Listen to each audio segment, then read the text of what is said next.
আবারও সবাইকে স্বাগত জানাচ্ছি। আসসালামু আলাইকুম।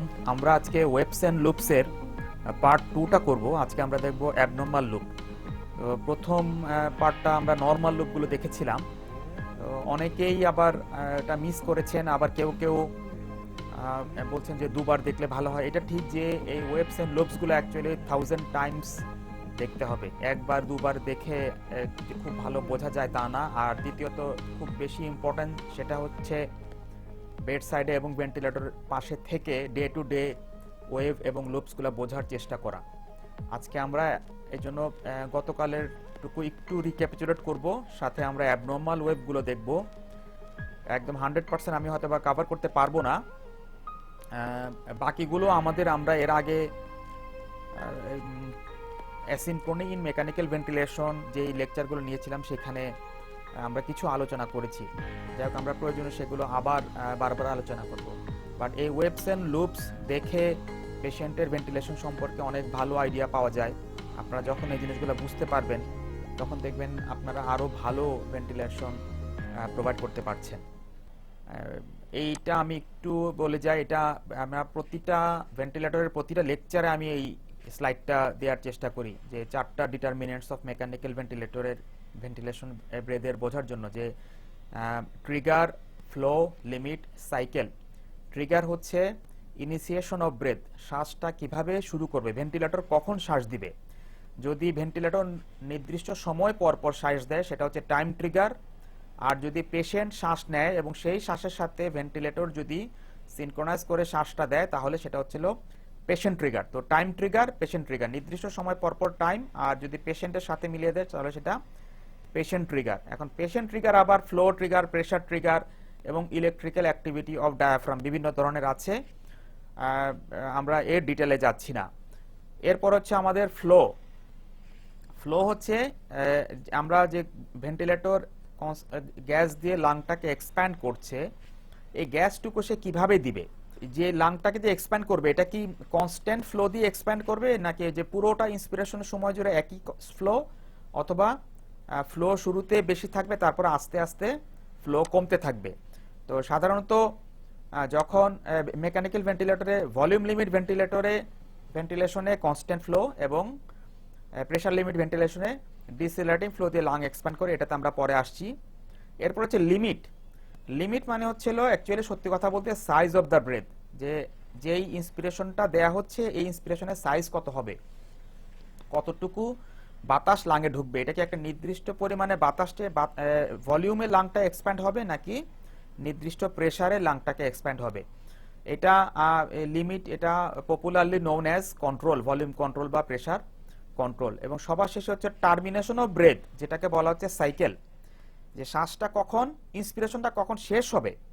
এটা কি নির্দিষ্ট সময় পরে শেষ হবে, যদি নির্দিষ্ট সময় যদি আমরা ইন্সপিরেটরের টাইম যত সেট করে দিয়েছি তারপরে যদি শেষ হয়ে যায় তাহলে এটা টাইম ট্রিগার। আর যদি এটা নির্দিষ্ট পরিমাণে ফ্লো ডেলিভারি করার পরে যদি ইন্সপিরেশন শেষ হয়ে যায় তখন সেটা হচ্ছে flow trigger. Pressure support ventilation, pressure support মোডটা হচ্ছে ফ্লো ট্রিগার, আর বাকি বেশিরভাগই হচ্ছে আমাদের টাইম ট্রিগার। এই স্লাইডটাও আমি বারবারে সবসময় দেখাই যে ভলিউম লিমিট এবং প্রেসার লিমিটের পার্থক্য। এগুলো হচ্ছে আমাদের ভলিউম লিমিটের কার্ভ, এটা হচ্ছে ফ্লো কার্ভ, এবং এটা হচ্ছে প্রেসার কার্ভ। যেটা বলছিলাম, ভলিউম লিমিটের ফ্লোটা হচ্ছে কনস্ট্যান্ট ফ্লো, পুরোটা সময় জুড়ে সে একই ফ্লো ডেলিভারি করে, যার জন্য লাংয়ের ভিতরে প্রেসার আস্তে আস্তে আস্তে আস্তে বাড়তে থাকে এবং at the end of inspiration maximum pressure হয় এবং তারপরে ফ্লো বন্ধ হয়ে যায় এবং এক্সেলেশন শুরু হয়। কিন্তু প্রেসার লিমিট ভেন্টিলেশনে কিন্তু ফ্লোটা ডিসেলারেটিং ফ্লো, সে প্রথমে এতটুকু ফ্লো দিতে থাকে যতক্ষণ পর্যন্ত না পিক এয়ারওয়ে প্রেসার পর্যন্ত পৌঁছায়। যতটুকু আমরা প্রেসার দিয়েছি লাংয়ের ভিতরে ততটুকু যখন প্রেসার তৈরি হয় তখন সে আর ফ্লো বন্ধ করে দেয়, এরপরে সে আস্তে আস্তে ফ্লো কমাতে থাকে যতই ইন্সপিরেশন শেষ হতে থাকে। এমনভাবে সে এটা ডিসেলারেট করে বা এমনভাবে ফ্লো কমাতে থাকে যাতে করে এয়ারওয়ে প্রেসারটা পুরোটা সময় জুড়ে একই থাকে। আমরা যে প্রেসার কন্ট্রোল বা প্রেসার লিমিট সেট করে দিয়েছি তার চেয়ে বেশি যেন না হয়, সেই জন্য সে ডিসেলারেটিং ফ্লো দিতে থাকে। তো এইটা আমাদের খুব দরকার হবে আমাদের ফ্লো ওয়েভফর্মগুলো বোঝার জন্য। আমরা ভেন্টিলেটরে এই ধরনের বিভিন্ন ফ্লো ওয়েভফর্মগুলো দেখতে পাই, ফ্লো, প্রেসার এবং ভলিউম। উপরেরটা হচ্ছে আমাদের প্রেসার ওয়েভফর্ম। প্রেসার ওয়েভফর্মটা সেন্টিমিটারে থাকে এরপরে ফ্লো ওয়েভ ফর্ম এবং এরপর হচ্ছে ভলিউম ওয়েভ ফর্ম। এটা যে আপনার ভেন্টিলেটরে এই সিরিয়ালেই থাকবে তা না, ফ্লো উপরে থাকতে পারে, ভলিউম উপরে থাকতে পারে, এবং এটা আপনি আপনার মতো চাইলে আপনার ভেন্টিলেটরে এটা সাজিয়ে নিতে পারেন। এমনকি আপনি যদি মনে করেন যে আপনি তিনটা কার্ভ দেখবেন না, আপনি ভলিউম কার্ভটা চাচ্ছেন না, আপনি শুধু প্রেসার আর ফ্লো কার্ভ চাচ্ছেন, সেই দুইটা কার্ভও ভেন্টিলেটর শো করবে, আপনার যেরকম চান সেরকম শো করবে। আচ্ছা, তাহলে আর এদিকে হচ্ছে আমাদের সময়, এদিকে যত যাচ্ছে এদিকে হচ্ছে আমাদের সময়। তাহলে আমরা যদি দেখি যে প্রথমে আমরা প্রেসার লিমিটে আসি, আমরা ভলিউম লিমিটেও যাব পরে। প্রেসার লিমিট বা প্রেসার কন্ট্রোল ভেন্টিলেটরে আমাদের এই যে দাগটা, এটা হচ্ছে আমাদের বেসলাইন জিরো, কিন্তু এয়ারওয়ের ভিতরে কিন্তু জিরো প্রেসার থাকে না, একটা প্রেসার আমরা দিয়ে রাখি, সেটা হচ্ছে পিডব্লিউপি। তাহলে এই প্রেসার বরাবর একটা যেটা দেখছি এটা হচ্ছে আমাদের পিডব্লিউপি, এখানে 5 সেট করা আছে, 5 পিডব্লিউপি আর দেখছি আমরা। আর এটা হচ্ছে আমাদের পিআইপি বা পিক ইন্সপিরেটরি প্রেসার, এখানে পিক ইন্সপিরেটরি প্রেসার 20 সেট করা আছে। আর যতক্ষণ সময় জুড়ে ইন্সপিরেশনটা থাকছে সেটা হচ্ছে আমার ইন্সপিরেটরি টাইম, এবং যতক্ষণ সময় জুড়ে আমার এক্সপিরেশন থাকছে সেটা হচ্ছে আমার এক্সপিরেটরি টাইম। এখন এখানে একটা কনফিউশন হয়, সেটা হচ্ছে পিক ইন্সপিরেটরি প্রেসার বা পি পিক আর প্রেসার কন্ট্রোল, এখানে নোমেনক্লেচারে বিভিন্ন ভেন্টিলেটরে বিভিন্নভাবে থাকে, বাট মোস্ট অফ দ্য জায়গায় এটা এভাবেই আছে যে প্রেসার কন্ট্রোল হচ্ছে অ্যাকচুয়ালি পিপের পরে যে প্রেসারটুকু সেটা হচ্ছে প্রেসার কন্ট্রোল। এটাকে কেউ আবার ডেল্টা প্রেসার বা ড্রাইভিং প্রেসারও বলে থাকেন। সো তার মানে আমি যদি দেখি প্রেসার কন্ট্রোল প্লাস পিডব্লিউপি হচ্ছে আমার পিক ইন্সপিরেটরি প্রেসার। ফ্লোতে যদি আসি আমি, ফ্লো ইন্সপিরেশনের শুরুতে ফ্লোটা জিরো থাকে, কোনো ফ্লো না, এটা বেস লাইনে থাকে। যখন ইন্সপিরেশন শুরু হয় তখন ফ্লো শুরু হয়, ম্যাক্সিমাম ফ্লো ততক্ষণ পর্যন্ত যতক্ষণ না এখানে আমার পিক প্রেসারে পৌঁছাচ্ছে। তারপরে আমার ফ্লো আস্তে আস্তে আস্তে আস্তে কমতে থাকে, ডিসেলারেটিং ফ্লো, এবং ইন্সপিরেশনের শেষে এসে এটা বেস লাইনে টাচ করবে। এটা যদি বেস লাইনে টাচ না করে তাহলে অ্যাবনর্মাল, আমরা এটা পরে আসব। এবং এখান থেকে আবার যখন এখানে যখন ফ্লো বন্ধ হয়ে গেল তখনই কিন্তু আমার এক্সহেলেশন শুরু হয়ে গেল, এবং লাং থেকে বাতাস বের হচ্ছে, বের হয়ে আবার অ্যাট দ্য এন্ড অফ এক্সহেলেশন আমার এই ফ্লো কার্ভটা বেসলাইন টাচ করবে। দ্যাট ইজ ভেরি ইম্পর্টেন্ট, দুই জায়গাতে এটা বেসলাইন টাচ করবে। যদি বেসলাইন টাচ না করে আপনি বুঝতে হবে যে ভেন্টিলেটরের সমস্যা হচ্ছে। ভলিউম কার্ভের ক্ষেত্রে তাই, শুরুতে লাঙে কিন্তু কোনো ভলিউম যাচ্ছে না, সো যখনই এক্সহেলেশন ইনহেলেশন শুরু হবে লাঙে ভলিউম আস্তে আস্তে বাড়তে থাকবে, এবং পিকে এসে আমি যত টাইডাল ভলিউম চাচ্ছি বা পৌঁছাচ্ছে ততটুকু আমরা এখানে দেখছি এই patient 80 ml tidal volume delivery করছে এই পিকে। এবং এরপরে যখন এক্সহেলেশন শুরু হবে তখন আবার ভলিউম লাং থেকে কমতে কমতে কমতে কমতে জিরোতে আবার এসে পৌঁছাবে। সো এখানেও কিন্তু ভলিউম কার্ভটা জিরোতে টাচ করবে, এটা যদি জিরোতে টাচ না করে তাহলে অ্যাবনর্মাল। এইটা আমরা আগে দেখালাম, যেটা হচ্ছে আমরা এটা এই জন্য যে আমরা এতক্ষণ আলোচনা করলাম ডিসেলারেটিং ফ্লো, বাট ভলিউম লিমিটে কনস্ট্যান্ট ফ্লো। সো ভলিউম লিমিটে ফ্লো কার্ভটা যদি দেখি আমরা, এখানে কনস্ট্যান্ট ফ্লো, শুরুতে ম্যাক্সিমাম ফ্লো দিবে যতটুকু আমি সেট করে দিয়েছি, এবং তারপরে সে পুরোটা ইন্সপিরেশন সময় জুড়ে সেই ফ্লোটুকু বজায় রাখবে যতক্ষণ পর্যন্ত না টাইডাল ভলিউম ডেলিভারি হয়। যখন পর্যন্ত টাইডাল ভলিউম ডেলিভারি হয়ে গেল তখনই ফ্লো সে বন্ধ করে দিবে, এবং এন্ড অফ ইন্সপিরেশন হবে, এখান থেকে এক্সহেলেশন শুরু হবে। সো যদিও ভলিউম লিমিটে স্কয়ার ওয়েভ ফর্ম ফ্লোটা, কিন্তু কোন ভেন্টিলেটরে ডিসেলারেটিং ফ্লো ওয়েভ ফর্ম দেওয়ার চেষ্টা করছে, আমি এখানে ডিটেল যাচ্ছি না, যদিও যে ডিসেলারেটিং ফ্লো ওরা বলে, কিন্তু এটাও আসলে আদতে কিছুটা স্কয়ার ওয়েভ ফর্মই। আরেকটা জিনিস আমরা যেটা পাই সেটা ছিল, আমরা যেটা দেখেছি প্রেসার লিমিট ভেন্টিলেশনে প্রেসার ওয়েভ ফর্মটা ছিল 4 কোণা, পুরোটা সময় জুড়ে সে একই প্রেসার ছিল, কিন্তু ভলিউম লিমিট ভেন্টিলেশনে প্রেসার ওয়েভ ফর্মটা আমার কিন্তু 3 কোণা, এবং এখানে হচ্ছে আমার পিক প্রেসার বা পিআইপি। তো ভলিউম লিমিট ভেন্টিলেশনে আমরা আরেকটা জিনিস পাই, সেটা হচ্ছে আমার প্লেটু প্রেসার। এই টার্মটা আমরা প্রায় ইউজ করি, প্লেটু প্রেসার। তো এইটা কি, পিক প্রেসার এবং প্লেটু প্রেসার কি? যদিও আমরা কার্ভে এটা কোণা 3 কোণা দেখিয়েছি, কিন্তু পিকটা কিন্তু আসলে এরকম চোখা নয়, সেখানে এইরকম একটা ইনডেন্টেশন আছে, এবং এই ইনডেন্টেশনটা অনেক সময় ভালোভাবে বোঝা নাও যেতে পারে। তখন ভেন্টিলেটরে ইন্সপিরেটরি হোল্ড একটা ম্যানিউভার আছে, ইন্সপিরেটরি হোল্ড করলে তখন এই জায়গাটা অনেক লম্বা হয়, তখন এই প্রেসারটা দেখা যায়। সো এই যে পিক প্রেসার, এই ইন্সপিরেশনের এখানে যে ম্যাক্সিমাম প্রেসার যেটা রিচ করছে সেটাই হচ্ছে আমার পিক প্রেসার বা পি পিক। এটা হচ্ছে আমার maximum pressure in the proximal airway and the end of inspiration. So peak pressure বা পি পিক বা এটা কিন্তু আমার প্রক্সিমাল প্রেসারটাকে ইন্ডিকেট করছে, but at the end of ইন্সপিরেশনে যখন এই প্রেসারটুকু লাঙে ডিস্টালে ডিস্ট্রিবিউট হচ্ছে তখন এই প্রেসারটা কমে যাচ্ছে। অ্যাট দ্য এন্ড অফ ইন্সপিরেশনে যে প্রেসারটা আসছে এটা হচ্ছে আমার প্লেটু প্রেসার। সো এই প্লেটু প্রেসারটা হচ্ছে at the end of inspiration এবং এটা ইন্ডিকেট করে অ্যালভিওলার প্রেসার, যা পেশেন্টের লাং কন্ডিশন এবং কমপ্লায়েন্সকে ইন্ডিকেট করে। কিন্তু আমরা কিন্তু প্রেসার লিমিট ভেন্টিলেশনে দুইটা প্রেসার পাই না। প্রেসার লিমিট ভেন্টিলেশনের শুরুতে এবং শেষে দুটো সময় আমার পুরোটা সময় জুড়ে একই প্রেসার। সো সেখানে কিন্তু পিক প্রেসার এবং প্লেটু প্রেসার প্রেসার লিমিট ভেন্টিলেশনে একই। ভলিউম লিমিট ভেন্টিলেশনে আমার পিক প্রেসার এবং প্লেটু প্রেসার আলাদা। সো তার মানে প্রেসার লিমিট ভেন্টিলেশনে পিক প্রেসারটাই হচ্ছে আমার এই ভলিউম লিমিট ভেন্টিলেশনের প্লেটু প্রেসারের সমান। এখানে যদি দেখে আমরা আরেকটু হয়তো বুঝতে পারি, ইন্সপিরেশন শুরুতে যখন লাঙে বাতাস দিচ্ছে, লাং কিন্তু অ্যালভিওলাস কিন্তু তখন এক্সপ্যান্ড করেনি। যখন ফ্লো বন্ধ করে দেওয়া হয়, ইন্সপিরেটে হোল্ড দেওয়া হয়, তখন আর ফার্দার কোনো ফ্লো যাচ্ছে না, যার জন্য এই ফ্লোটা যখন তখন এই প্রেসারটা যখন ডিস্টালি ডিস্ট্রিবিউট হয় তখন এখানে প্রেসার ফল করে এবং এই তারপরে ডিউরিং এক্সেলেশন প্রেসার ড্রপ করে। এই প্রেসারটাই হচ্ছে আমার পিক প্রেসার, যেটা আমরা আগে বললাম। আর এই প্রেসারটা হচ্ছে আমার প্লেটু প্রেসার। তো প্লেটু প্রেসার আর পিক প্রেসারটা আসলে কি ইম্পর্টেন্সটা কি? এই পি পিক হচ্ছে এটা এয়ারওয়ে রেজিস্ট্যান্সের সমানুপাতিক এবং কমপ্লায়েন্সের ব্যস্তানুপাতিক, ইনভার্স রেশিও। তার মানে এয়ারওয়ে রেজিস্ট্যান্স বেড়ে গেলে পিক প্রেসার বাড়বে, কমপ্লায়েন্স কমে গেলে পিক প্রেসার বাড়বে, আর কমপ্লায়েন্স কমে গেলে প্লেটু প্রেসার বাড়বে। এয়ারওয়ে রেজিস্ট্যান্সের সাথে অ্যাকচুয়ালি প্লেটুর কোনো সম্পর্ক নেই। পিক প্রেসার বেড়ে যেতে পারে রেজিস্ট্যান্সের জন্য এবং কমপ্লায়েন্স দুটোর জন্যই, কিন্তু প্লেটু প্রেসার যখন বেড়ে যাবে তখন বুঝতে হবে এটা this is due to actually compliance সমস্যা। So peak pressure can be increase due to increase resistance or decrease compliance. দুটো কারণেই পিক প্রেসার বাড়তে পারে, কিন্তু প্লেটু প্রেসার বাড়বে শুধুমাত্র কমপ্লায়েন্স কমে যাওয়ার জন্য।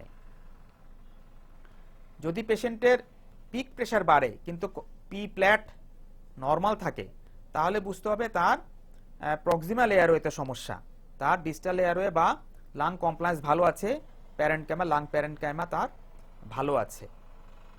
আমি এই এটিওলজিতে আর যাচ্ছি না, প্রেসার সাপোর্ট ভেন্টিলেশনটা বলে আজকের আলোচনায় আমরা চলে যাব। প্রেসার সাপোর্ট ভেন্টিলেশন আমরা জানি, প্রেসার সাপোর্ট ভেন্টিলেশনে আমরা কোনো অ্যাক্টিভ রেসপিরেশন দেই না। পেশেন্ট নিজে শ্বাস নেয় এবং আমরা যেই প্রেসার সাপোর্টটুকু সেট করে দিই সেই প্রেসার সাপোর্ট অনুযায়ী লাং এক্সপ্যান্ড করে। সো যখনই পেশেন্ট শ্বাস নেয়, এই যে এখানে নেগেটিভ ইন্টেন্টেশন, যখনই পেশেন্ট শ্বাস নেয় তখনই ফ্লো ডেলিভারি করতে শুরু করে এবং ম্যাক্সিমাম ফ্লো ততক্ষণ পর্যন্ত ডেলিভারি করে যতক্ষণ পর্যন্ত পিক প্রেসার আমি যত প্রেসার সাপোর্ট সেট করে দিয়েছি তত প্রেসার সাপোর্ট পর্যন্ত এয়ারওয়ে প্রেসার না পৌঁছায়। যখনই পৌঁছায় তখনই আর সে ফ্লো দেয় না, এরপরে সে ইন্সপিরেশন যত যেতে থাকে ততই ফ্লো আস্তে আস্তে সে কমাতে থাকে। এখন এখানে কিন্তু আমরা যেহেতু কোনো রেসপিরেটরি রেট দেই না, তার মানে আমরা এখানে ইন্সপিরেটরি টাইম সেট করি না। আমরা আসলে সেট করে দেই যে কখন ইন্সপিরেশনটা শেষ হবে, সেটা একটা পার্সেন্টেজ। এটা বাই ডিফল্ট 25 বা 30 এসে থাকে। এটা যদি কারো বুঝতে অসুবিধা হয়, ইনিশিয়ালি ফর দ্য বিগিনার আমি বলবো do not touch this thing. যদি আপনারা যখন এটা বুঝতে পারবেন, এক্সপার্ট হয়ে যাবেন, তখন আপনারা এটা টাচ করেন। আপাতত এটা টাচ করার দরকার না। এটা ইউজুয়ালি বাই ডিফল্ট 25 বা কোনো কোনো ভেন্টিলেটরে 30 এসে থাকে। সো যদি 30 এসে থাকে, আমরা ধরলাম যে 30 সেট করা আছে, তাহলে আমার এই যে ম্যাক্সিমাম ফ্লো এখানে হচ্ছে 10 লিটার। তার মানে ফ্লো কমতে কমতে যখন এই 10 লিটারের 30% আসবে, তার মানে যখন 3 লিটার ফ্লো হবে তখন আমার ইন্সপিরেশন শেষ হয়ে যাবে। অর্থাৎ এখানে আসার পরে ফ্লো কমতে কমতে কমতে কমতে এখানে আসার পরে আমার এই ম্যাক্সিমাম ফ্লোর 30% অথবা 3 লিটার ফ্লো হয়ে গেল, তখনই আমার ইন্সপিরেশন শেষ হয়ে যাবে এবং এক্সহেলেশন শুরু হবে। তো আমরা এখন অ্যাবনর্মাল ওয়েভ ফর্মে আসি। আমরা যদি নর্মালগুলো বুঝতে পারি তাহলে অ্যাকচুয়ালি অ্যাবনর্মালগুলো আমাদের জন্য বোঝা সম্ভব। আজকে আমি যে 100% কভার করতে পারবো তা না, এগুলো ছাড়াও আরো অনেক অ্যাবনর্মাল আছে, বাট আমি মূলত খুব কমন বা বেসিক জিনিসগুলো আজকে টাচ করার চেষ্টা করেছি। সো আমরা প্রথমে ফ্লো ওয়েভ ফর্মে আসি। ফ্লো ওয়েভ ফর্ম আমরা যেটা বলছিলাম, এটা হচ্ছে ডিসেলারেটিং ফ্লো ওয়েভ ফর্ম। তার মানে আমরা প্রেসার লিমিট ভেন্টিলেশন বা প্রেসার কন্ট্রোল ভেন্টিলেশন নিয়ে কথা বলছি। সো প্রেসার কন্ট্রোল ভেন্টিলেশনে ম্যাক্সিমাম ফ্লো হয়, তারপর আস্তে আস্তে ফ্লো কমতে কমতে কমতে কমতে যত ইন্সপিরেশন যেতে থাকে, ইন্সপিরেশনের শেষে এসে এটা বেস লাইনে টাচ করে, তারপরে এক্সহেলেশন শুরু হয় এবং এক্সহেলেশন আবার এসে বেস লাইনে টাচ করে। এখন যদি এটা বেস লাইনে টাচ না করে, ইন্সপিরেশনের সময় যদি এটা বেস লাইনে টাচ না করে, তার মানে কিন্তু ফ্লো কিন্তু ডেলিভারি কমপ্লিট হয়নি। সো পেশেন্ট যখন এক্সহেলেশনে যাবে এই ফ্লো ডেলিভারি তখন কন্টিনিউ চলতে থাকে। তো এই জন্য এটা যদি দেখেন যে আপনারা এইরকম ফ্লোটা বেস লাইনে টাচ করেনি, এরকম আগে উপরে থেকে যাচ্ছে, এখানে কিন্তু বেস লাইনে টাচ করেনি, তাহলে এটা নর্মাল নয়, এটা অ্যাবনর্মাল। তাহলে এটা কখন হতে পারে? এটা হতে পারে যদি অবস্ট্রাকশন, ইন্সপিরেটরি কোনো অবস্ট্রাকশন থাকে। আমরা যদি ইন্সপিরেটরি টাইমটা টু শর্ট দিয়ে দিই, যে এতই শর্ট দিয়েছি যে আমার ফ্লো শেষ হওয়ার সুযোগ পাইনি, ফ্লো শেষ হওয়ার আগেই আমি ইন্সপিরেশন শেষ করে দিচ্ছি, কাজে এই ক্ষেত্রে আমি যদি ইন্সপিরেটরি টাইমটা বড় করে দেই আর একটু লম্বা করে দিই, তাহলে এটা ফ্লো শেষ হতে হতে এখানে এসে বেসলাইনটা টাচ করবে। যদি টিউবে ব্লক থাকে, আমরা যদি স্মল ইটি টিউব ইউজ করি বা অ্যানাটমিক্যাল আপার এয়ারওয়ে অবস্ট্রাকশন থাকে, তাহলেও এরকম আমরা পেতে পারি। কাজে এইরকম যদি আমরা দেখি, আমাদের এই চেকলিস্টগুলো মাথার মধ্যে খেলে ফেলতে হবে যে আমার এই প্রবলেমগুলো আছে কিনা। আরেকটা হচ্ছে যদি টু মাচ ফ্লো আমরা ইউজ করি, তাহলেও হতে পারে যে আমরা অনেক বেশি ফ্লো ইউজ করলাম, যে বেস লাইনে টাচ করার সুযোগই পাচ্ছে না, আমার ইন্সপিরেশন শেষ হয়ে যাচ্ছে। তো সেই ক্ষেত্রে আমার দেখতে হবে যে অবস্ট্রাকশন আছে কিনা, ছোট টিউব থাকলে বড় টিউব দিতে হবে, এয়ারওয়ে অ্যানোমালি থাকলে দেখতে হবে। যদি ইন্সপিরেটরি টাইম টু শর্ট হয়, আমি যদি ইন্সপিরেশন টাইমটা বাড়িয়ে দেই, তাহলে কিন্তু এটা আমার বেসলাইনে এসে টাচ করবে। অথবা আমি যদি ফ্লো একটু কমিয়ে দিই, আমি একটু ফ্লো কমিয়ে দিলাম, তাহলে এখানে এতটুকু পর্যন্ত ফ্লো দিলাম, তাহলে কিন্তু সে এসে বেসলাইনে টাচ করার সুযোগ পাবে। সো ফ্লো কমিয়েও দিতে পারি, ফ্লো কমিয়ে দেয়। এখানে তো প্রেসার লিমিট ভেন্টিলেশনে কিন্তু আমরা ডাইরেক্ট ফ্লো কমাতে পারি না। প্রেসার লিমিট ভেন্টিলেশনে আমরা পিক প্রেসার কমাতে পারি। তার মানে আমি যদি এখানে পিক প্রেসার বা প্রেসার কন্ট্রোল কমিয়ে দেই, তাহলেই আমার এটা ফ্লোটা কমে যাবে। এইভাবে আমরা এই প্রবলেমটা সলভ করতে পারি।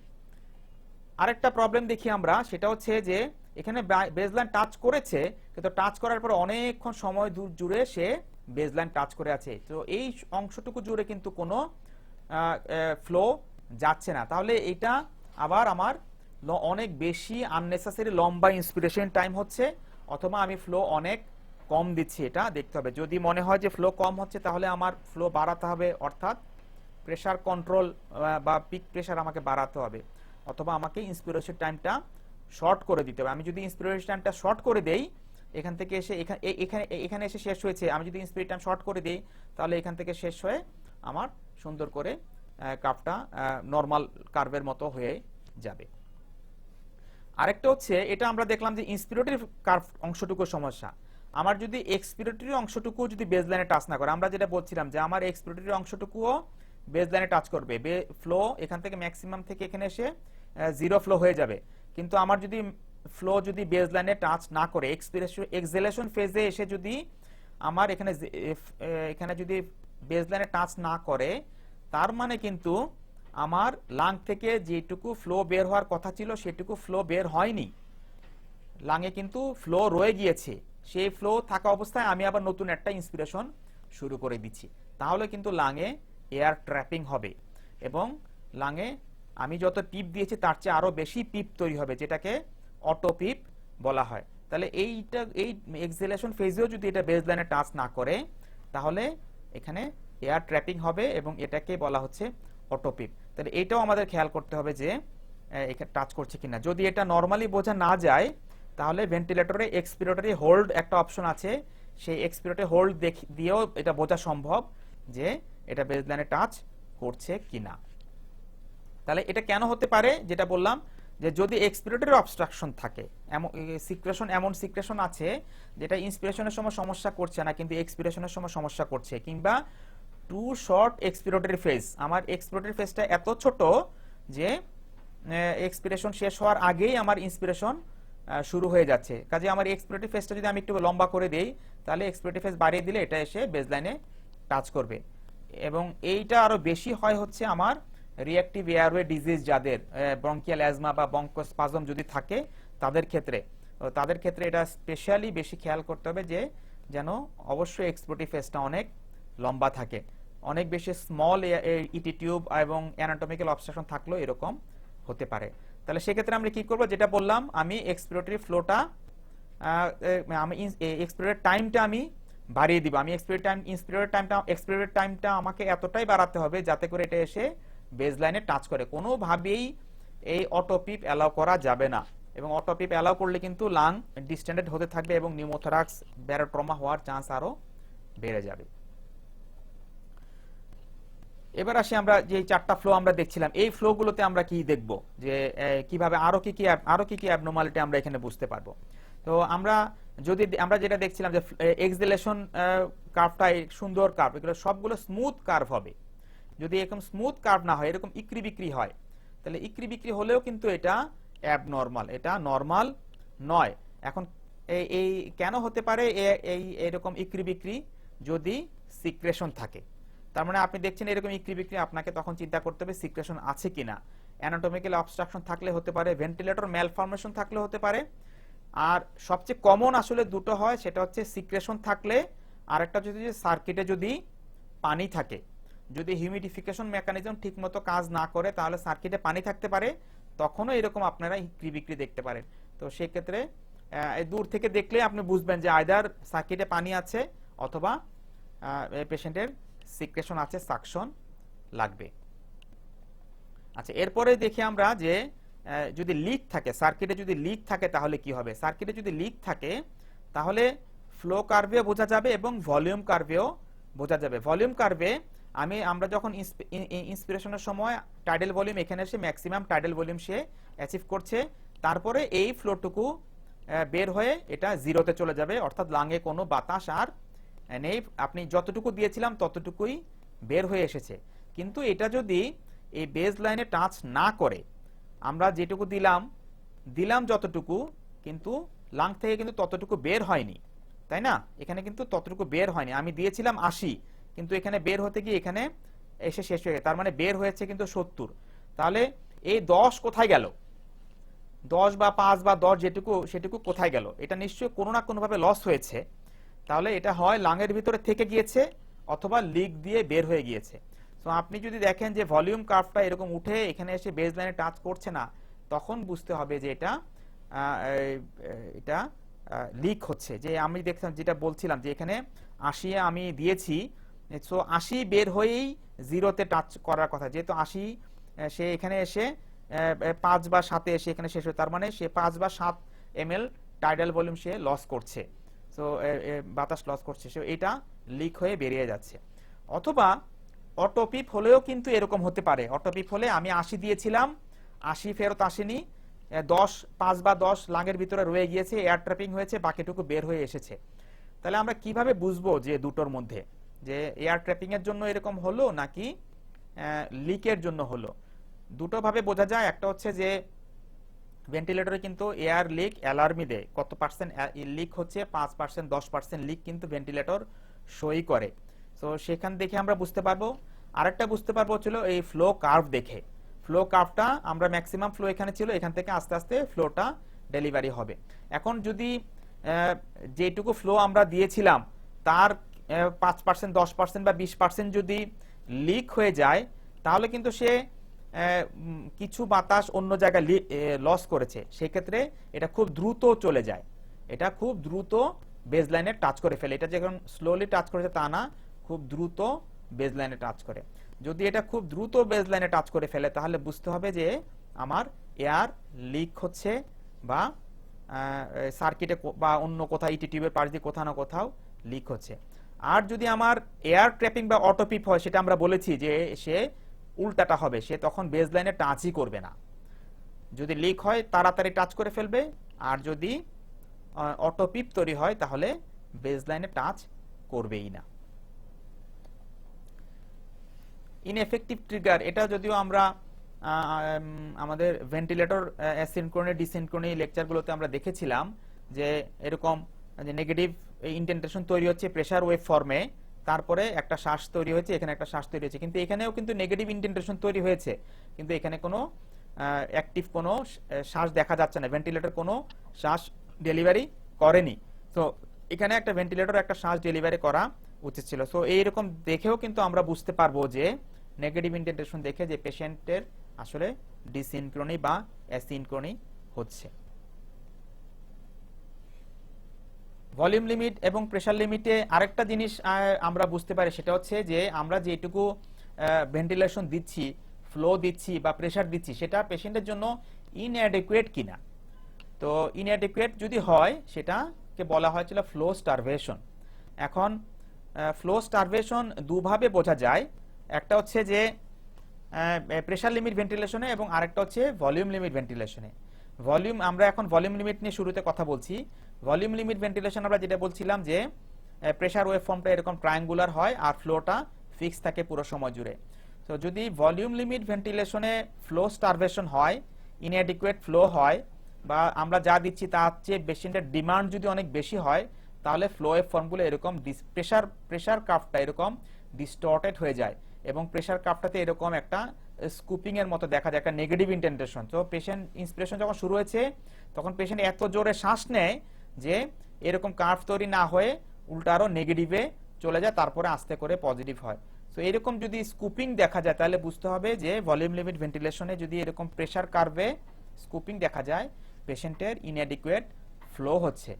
কিন্তু প্রেসার লিমিট ভেন্টিলেশনে কিন্তু আবার তা না। প্রেসার লিমিট ভেন্টিলেশনে কিন্তু আমার প্রেসারটা কনস্ট্যান্ট প্রেসার সে মেনটেন করে। তো প্রেসার লিমিট ভেন্টিলেশনে ফ্লো ওয়েভ ফর্ম দেখে বোঝা যায়।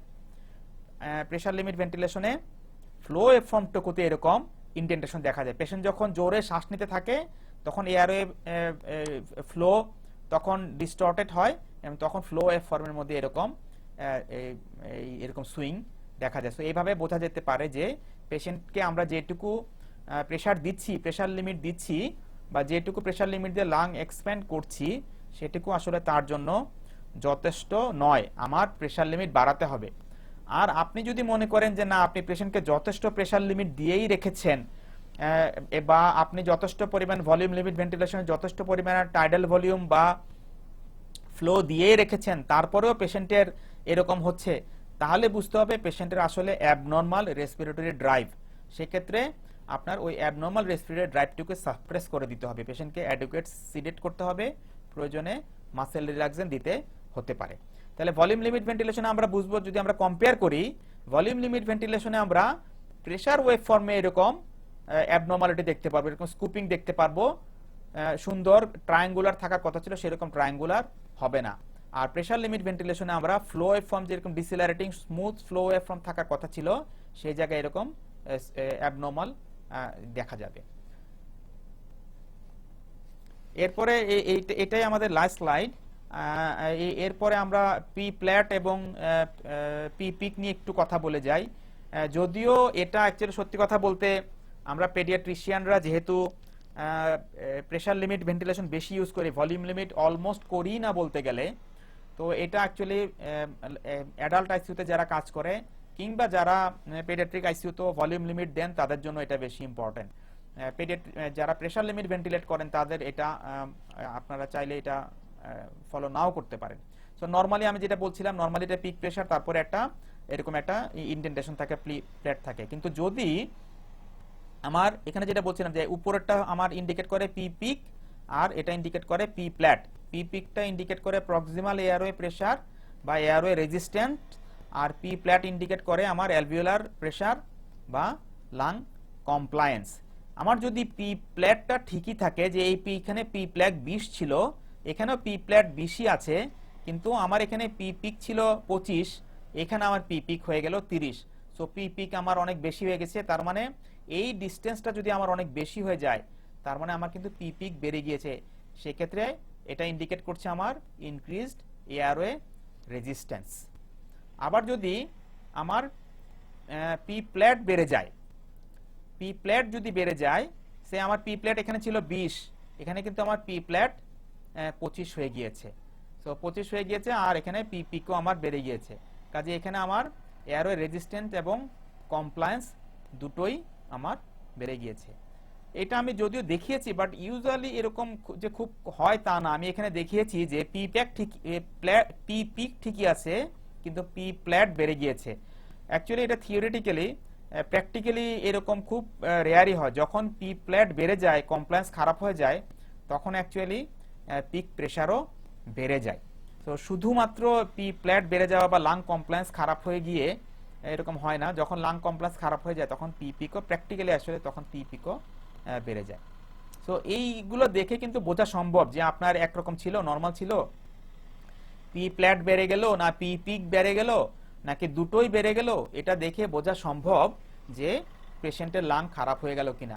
আবার ধরেন খারাপ ছিল, শুরুতে এখানে খারাপ ছিল, আপনি এরকম দিয়ে শুরু করেছেন, কিন্তু পরবর্তীতে পেশেন্টের পি পিক কমে গেল, পি প্ল্যাট নর্মালে চলে আসলো, তার মানে পেশেন্ট যে ইমপ্রুভ করছে সেটা আপনি এই কার্ভ দিয়ে বুঝতে পারবেন। আমি আবারও বলছি যে এটা ভলিউম লিমিট ভেন্টিলেশনে, প্রেশার লিমিট ভেন্টিলেশনে কিন্তু আমরা পুরোটা সময় একই প্রেশার পাই, আমরা পি প্ল্যাট বা পি পিক পাই না।